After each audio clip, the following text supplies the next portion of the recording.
are these for? What's going on, guys? How you guys feeling? Awesome. How was your spring break? Come on, man. I'm excited today. We're about to jump into a book of the Bible that is currently my favorite book, so I'm really excited. But what I want you guys to do real quick, does everybody have note cards and a pen? She's passing them out right now. Are you still passing them out? She's getting there. All right, if you guys have one already, this is what I want you to do. I want you to write two things, one on the front and one on the back. On the front of the card, I want you to write down something that you aspire to be or something that you would like to attain, something that would make you happy, something that you would love if this happened in your life, or something that you want to accomplish. Just write something that you are striving for in life that would bring you happiness, something that you feel is just the ultimate thing in life.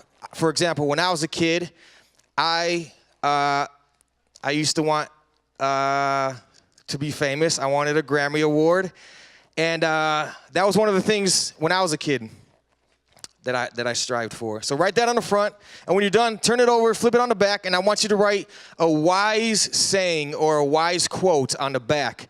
You guys, you hear them all the time in the movies. You hear your parents say them. You see them on social media. All right, guys, can you quiet down and focus, please? We're doing a lesson here. Thank you. Right, and then on the other side, I want you guys to write a wise saying. Like I said, we heard them in the movies. Be careful what you wish for, you might get it. Life is like a box of chocolates. You never know what you're going to get. My dad used to always tell me when I was a kid, patience is a virtue. I was a very impatient kid, so he would tell me patience is a virtue. So write a wise saying on the back real quick. And I want to try to do this quick. I don't want to take too much time because got to get through this. All right, anybody finished? Does anybody want to share any of their wise sayings? You don't got to share the first thing that you wrote, but go ahead. You miss every shot you don't take. That's a good one. I like that. What do you got?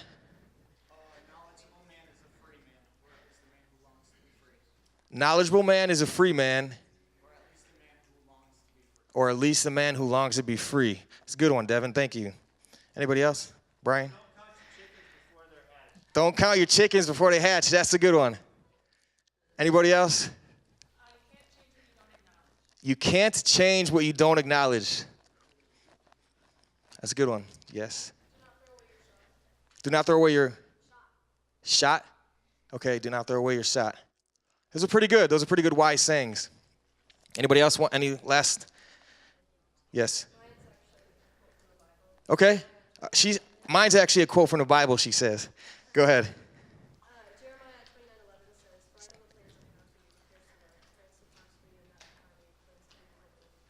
Yes, Jeremiah 29:11, he said, for I know the plans to prosper you. And so that's a good one. I like that. Josh, you're the last one. My dad always told me the fruits of the Spirit. The fruits of the Spirit. They what? Which is what I kind of tried to live by. Okay, there you go. These are all very wise sayings. My question to you is, where do these sayings come from? Obviously, we know that hers came from the Bible, but where do these sayings come from? And most importantly, what makes these wise sayings? Like, what makes them wise? People? Okay. Someone who experienced it before you. Okay. So, Ecclesiastes is what we're jumping into.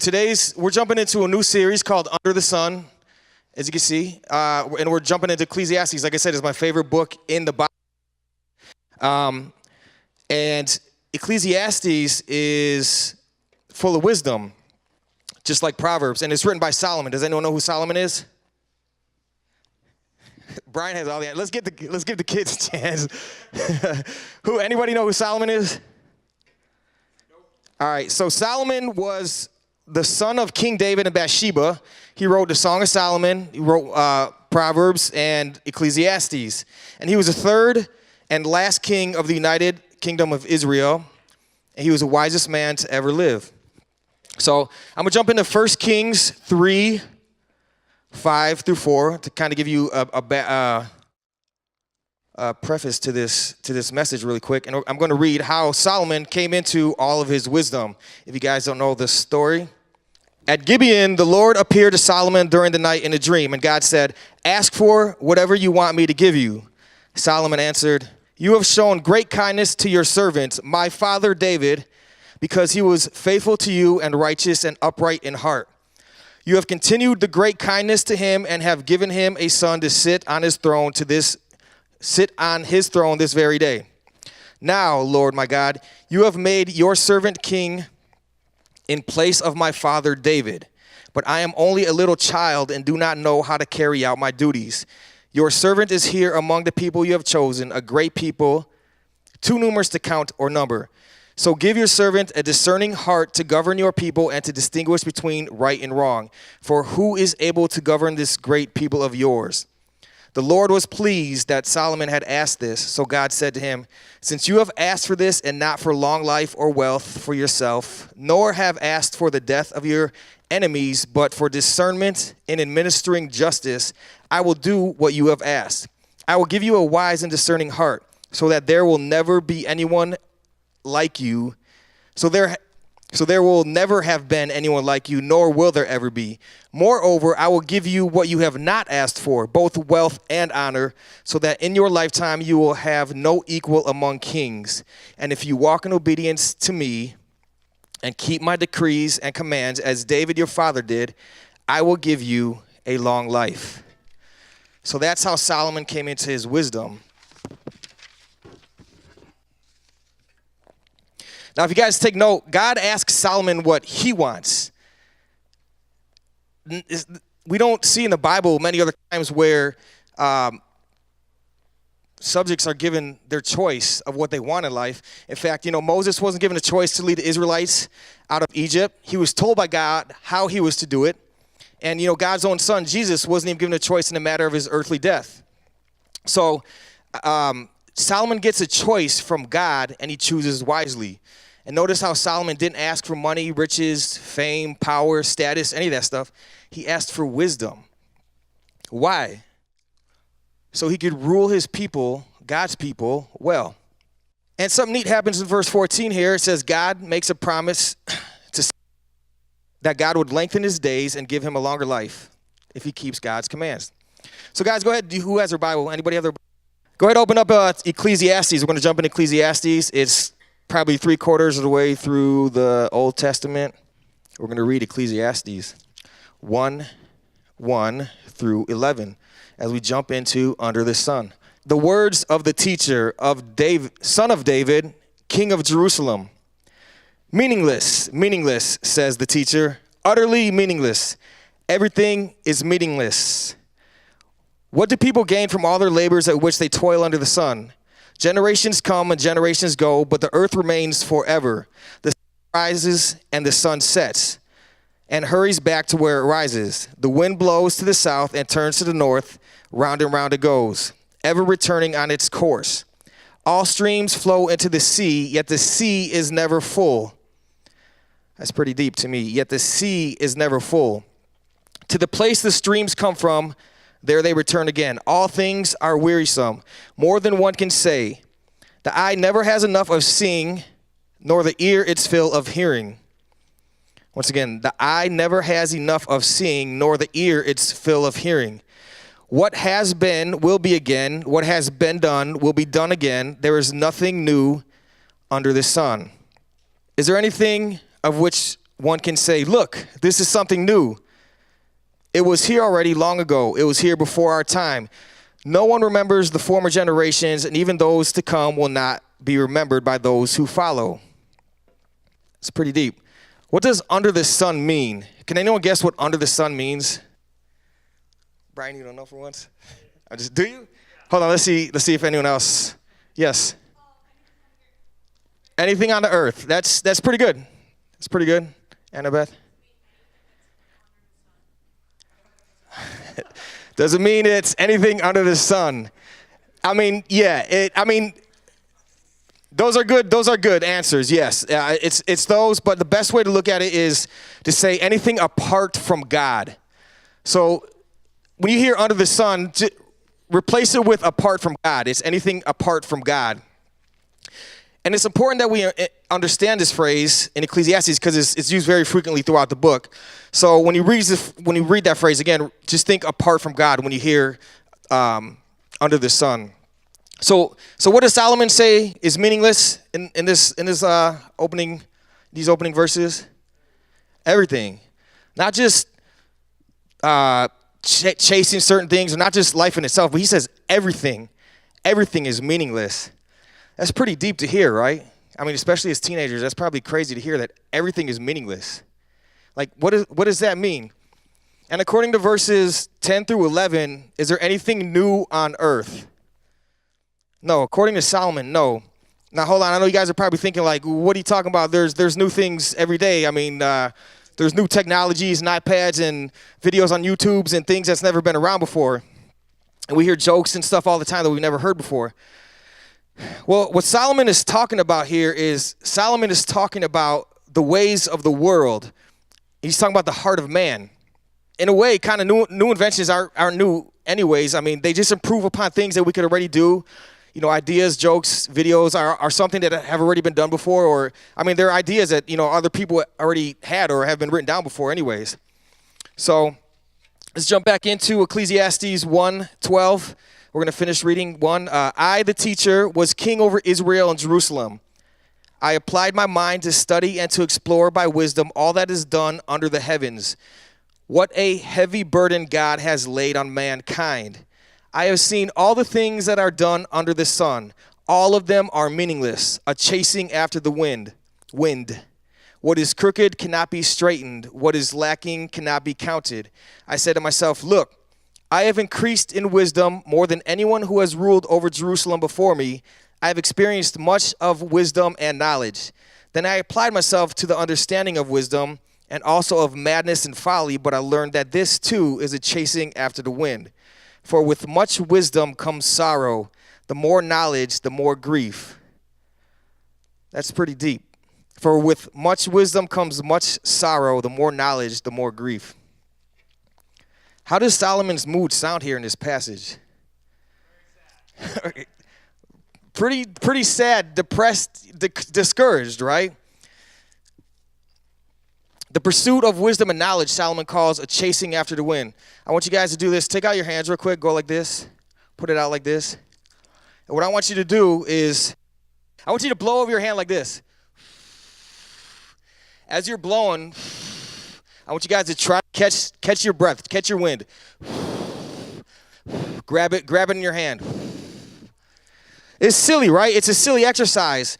But what here is that you always come up empty-handed. Always come up empty-handed. You can't catch the wind. So I admit, I used to chase the wind when I was a kid. When I grew up, like I said earlier in the beginning of this message, when I was growing up, I felt a big void. I felt like something was missing in my life, and I felt once I reached a certain point in my life that everything would be okay, and I would feel all right. My depression would leave, and I would just be happy for the rest of my life. Once I reached, my goal was to be retired by the time I was 30 years old, to have millions of dollars in the bank, to be married, to have kids, and to have a Grammy Award. That was my plan for my life. And once I reached that point, I would be set. The depression I was feeling as a kid, the anxiety I was feeling as a kid, just everything that I was feeling, it would leave. I would be happy. I would be set. I would have control of my life, and I wouldn't have no worries for the rest of my life. That was me chasing the wind. And in 2013, I don't know if you guys know this, but you know, I do music, and I had one of my best years of my music career in my life in 2013 here in Madison. Up until that point, I was nominated for 8 Madison Hip Hop Awards. I won 5 of those awards. I performed at the Dane County Fair. I performed at Taste of Madison. I had a stellar year, and I remember the night I went out to the Madison Hip Hop Awards, and I came home, and I remember going out with a group of friends afterwards to celebrate, and I remember feeling just empty, and I'm like, why am I not happy? Why am I not satisfied? And I remember it was eating away at me, and I'm like, this doesn't make sense to me. This is everything I wanted when I was a kid. I wanted this. You know, I wanted to be on stage in front of thousands of people. I wanted to be on the radio. I wanted this, and I got it. Why am I still feeling empty? And so I used to think once I reached that point in my life, I'd be satisfied. I didn't have millions in the bank yet. Obviously, I didn't have Grammys and all that stuff. But, you know, I was working on getting there, but I was still feeling like this isn't satisfying me. I don't understand. Why am I not happy? So we have a quote here by C.S. Lewis. He says, "If I find in myself desires which nothing in this world can satisfy, the only logical explanation is that I was made for another world." If I find in myself desires which nothing in this world can satisfy, the only logical explanation is I was made for another world. Obviously, he's alluding to heaven, eternity. You guys find out later in Ecclesiastes that God placed eternity in our hearts, and that's why we're always longing for something that this world will never quench. So, next slide. Ryan Beatty, thank you. Do you guys recognize any of these people right here? Do you guys know what a lot of these people or what these pictures even depict or what a lot of them have in common? They're definitely famous people. Let's go on to the next slide. So do you guys know this post from Bieber? He posted it on Instagram not that long ago. He literally just posted this. Just wanted to keep you guys updated a little bit. Hopefully what I'm going through will resonate with you guys. Been struggling a lot, just feeling super disconnected and weird. I always bounce back, so I'm not worried. Just wanted to reach out and ask for you guys to pray for me. God is faithful, and your prayers really work. Thanks. Next one. Selena Gomez. This is, I don't know if you guys know, but she canceled her tour. She was going through a lot of things, hit depression, and she canceled her tour 3 months left on her tour. She canceled it. She said, "Tours are a really lonely place for me. My self-esteem was shot. I was depressed, anxious. I started to have panic attacks right before getting on stage or right after leaving the stage. Basically, I felt I wasn't good enough. I wasn't capable. I felt I wasn't giving my fans anything, and they could see it." Now, this last quote is actually my favorite quote of all. Do you guys know Jim Carrey? Jim Carrey's an actor. I mean, he's been in Ace Ventura, Pet Detective, Dumb and Dumber, The Mask, ton of movies, especially from my era growing up. This is what he said recently in the last year or two. He said, "I think everybody should get rich and famous and do everything they ever dreamed of so they can see that it's not the answer." That's my favorite quote because that's what I actually realized after 20 years of pursuing a bunch of things, chasing the wind, basically. So if everything in life is meaningless, how can life have meaning? Well, Solomon tells us at the end of Ecclesiastes, but we're not there yet. But at the very last two verses, he says, "Fear God and keep his commandments, for this is the duty of all mankind." Basically, in Ecclesiastes, knowledge, wealth, and life is meaningless apart from God. Everything else is worthless and will leave you coming up empty-handed. Guys, these celebrities were the top of the top. I'm talking millionaires, millions of fans on Instagrams, living out their dreams, Grammy Award winners. I'm talking about they accomplished everything that you can accomplish in the music industry, and they're still empty, depressed, and feel like they have no meaning or they can't figure out why these things aren't fulfilling them. This took me many years to figure out myself. Now, before you guys get all down and you're like, "Oh, man, well, he just shot my mood down." I want you guys to know that, pursuing things in life aren't a bad thing if they're done in moderation. It's when we do things apart from God and we make those idols is when they become meaningless and they become a bad thing. So I want you to think really quick. I don't have time to do the exercise we're running short on time here, but I want you guys to think of something and maybe write it on that card on the back. Think of something that if you do too much that it could be bad for you, but in moderation it's not. Like maybe it's drinking too much coffee or wearing too much makeup. Maybe it's working out too much. All these things are okay. They're not bad for you, but some of them are even good for you. But too much of even these things can be bad when we start to idolize them. So, Ecclesiastes 2. I said to myself, "Come now, I will test you with pleasure to find out what is good." But that also proved to be meaningless. Laughter, I said, is madness. And what does pleasure accomplish? I tried cheering myself with wine and embracing folly. My mind is still guiding me with wisdom. I wanted to see what was good for people to do under the heavens during the few days of their lives. I undertook great projects. I built houses for myself and planted vineyards. I made gardens and parks and planted all kinds of fruit trees in them. I made reservoirs to water groves of flourishing trees. I bought male and female slaves and had other slaves who were born in my house. I also owned more herds and flocks than anyone in Jerusalem before me. I amassed silver and gold for myself and the treasure of kings and provinces. I acquired male and female singers and a harem as well, the delights of a man's heart. I became greater by far than anyone in Jerusalem before me. In all this, my wisdom stayed with me.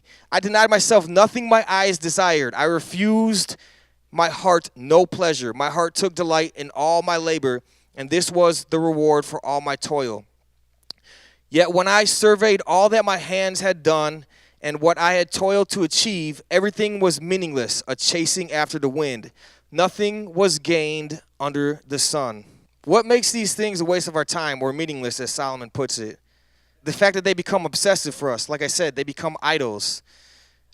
We make them the focus on our lives when our focus should be on God. We all know that guy or girl, the one that has clear idols. I mean, we can see what really matters to them. It's written on their faces. They try to fulfill themselves with sports, clothes, popularity, other things. The sad part about this is sometimes, if not most times, we are that guy, that boy or girl. That's us. Verse 10, Solomon says, he took delight in pursuing these things, but he quickly found that these things were meaningless and they didn't fulfill him. We're going to jump to Ecclesiastes 2, 17 through 26 to wrap up. So I hated life because the work that is done under the sun was grievous to me. All of it was meaningless, a chasing after the wind. I hated all the things I had toiled for under the sun because I must leave them to the one who comes after me. And who knows whether that person will be wise or foolish. Yet they will have control over all the fruit of my toil into which I have poured my effort and skill under the sun. This too is meaningless. So my heart began to despair over all the toilsome labor under the sun. For a person may labor with wisdom, knowledge, and skill, and then they must leave all they own to another who has not toiled for it. This too is meaningless and a great misfortune. What do people get for all the toil and anxious striving with which they labor under the sun? All their days their work is grief and pain. Even at night their minds do not rest. I don't know about you guys, but my mind don't rest at night. What about you? This too is meaningless. A person can do nothing better than to eat and drink and find satisfaction in their own toil. This too, I see, is from the hand of God. For without him, who can eat or find enjoyment? To the person who pleases him, God gives wisdom, knowledge, and happiness. But to the sinner, he gives the task of gathering and storing up wealth to hand it over to the one who pleases God. This, too, is meaningless, a chase for the wind. We as Christians should be able to enjoy life more than others, right? I mean, we should always appreciate what God has given us. But we get weighed down when we put things in front of God. When we put our success in other idols or other idols in front of God, we lose focus on what's really important. See, God wants us to live our lives seeking him. He will fill our very deepest needs and desires in ways that other people, stuff, and activities never can. When we desire the world, we will only be satisfied to the extent that the world is able to fulfill us. As you can see, the world isn't that great at fulfilling people. This leads to emptiness and despair. However, when we trust in God, we are rewarded with true joy and pleasure. Back in the day, I used to urge people to follow their dreams and be passionate. I've inspired a lot of people to follow their dreams because they felt that I was so driven. And I used to just push, be relentless in your pursuit of just happiness in life and the things that you want to pursue. The funny thing is now, after all the things that I've been through and I realized, and when this book of Ecclesiastes brought clarity to me, I now tell people to pursue Jesus. Because I know that's the only thing that will ever fill that void for me. And that's what God calls us to do. He commands us to follow Jesus. And through that is when we find the joy, the pleasure, the happiness, and all those things that our hearts truly long for. The things that the world won't fill us with. So without God, people merely exist, guys, moving quickly from the excitement of youth, bitterness of old age. But with God, we can enjoy each moment, relationship, and experience along the way. And I'm telling you this firsthand from firsthand experience. So with that, I mean, you guys take your note cards. They're not for me. Do what you may with it. If you feel it's something that will fulfill you in your life, take it with you. If you want to toss it out, crumble it up and toss it out. If it's meaningless to you. But with that, I want to thank you guys for being here tonight. And let's bow our heads in prayer. Lord, Heavenly Father, I just want to thank you for tonight, and I want to thank you for these children, and I want to thank you for them being here to worship you and to listen to your message. And I just want to thank you for your message tonight as we start this new series in Ecclesiastes. I pray that you open their hearts to your word and to your message, and that they're able to take a lot away from it. I know when I was their age, there was a lot. If I felt like if I just had this, it would have saved me from a lot of heartache and pain myself. But I pray that you come into each of these children's lives. May you lead them. May you guide them, Lord. May you point them in the right direction. May they seek you ultimately. And when they do seek you, Lord, bring them the peace and the comfort that they so long for and desire. And bring them the happiness and your will for their life, Lord. That's what we pray for. And I just want to thank you once again for bringing me through that troubled stage of my life to bring me clarity so I can help bring this message to these kids tonight, Lord. And I'm just very grateful for that. I'm grateful for these kids. I'm grateful for your house that you built here at Door Creek. And I just want to thank you as we praise you. I love you. We praise you and we thank you. In Jesus' name, amen.